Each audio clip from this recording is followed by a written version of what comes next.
Hello everyone, ഉണങ്ങാത്ത മുറിവുകൾ ഉള്ളവർക്ക് വേണ്ടിയാണ് ഇന്നത്തെ വീഡിയോ. അപ്പോൾ നിങ്ങളുടെ ശരീരത്തിൽ ഇപ്പോൾ വെരിക്കോസ് വെയിൻ കൊണ്ടോ ഷുഗർ കൊണ്ടോ ഒക്കെ ഉണങ്ങാത്ത മുറിവുകൾ ഉണ്ടെങ്കിൽ അതിനുള്ള ഒരു പ്രതിവിധിയായിട്ടാണ് നമ്മൾ ഇന്ന് വന്നിരിക്കുന്നത്. അതിന് നമ്മൾ ഡ്രസ്സിങ്ങിൻ്റെ കൂടെ ഉപയോഗിക്കാൻ പറ്റിയ ഒരു ടെക്നിക്കാണ് ഓസോൺ തെറാപ്പി എന്നുള്ളത്. അപ്പോൾ ഓക്സിജൻ എന്ന് പറയുന്നത് O2 ആണല്ലോ. ആ O2, അതായത് ഓക്സിജൻ നമ്മൾ ഒരു മെഷീനിലൂടെ കടത്തിവിട്ട് അത് O3 ആക്കി മാറ്റും, അതായത് ഓസോൺ ആക്കി മാറ്റിയിട്ട് അത് ആ മുറിവുള്ള സ്ഥലത്തേക്ക് വെക്കുന്ന തെറാപ്പിയുടെ പേരാണ് ഓസോൺ തെറാപ്പി. അപ്പോൾ മുറിവ് ഉണങ്ങുന്നില്ലെങ്കിൽ നമുക്ക് ഈ തെറാപ്പി ഉപയോഗിക്കാവുന്നതാണ്. അപ്പോൾ ഇതെങ്ങനെയാണെന്ന് വെച്ച് കഴിഞ്ഞാൽ അങ്ങോട്ട് കൂടുതലായിട്ട് ഓക്സിജനേഷൻ ലഭിക്കും. അതുപോലെ തന്നെ ഇതൊരു ആൻറ്റി ബാക്ടീരിയൽ, ആൻറ്റി ഫംഗൽ, അതുപോലെ തന്നെ ആൻറ്റി വൈറലായിട്ട് ആക്ട് ചെയ്യുകയും ചെയ്യും.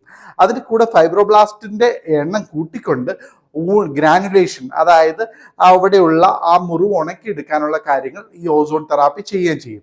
അപ്പോൾ ഉണങ്ങാത്ത മുറിവുകളുണ്ടെങ്കിൽ ഓസോൺ തെറാപ്പി ട്രൈ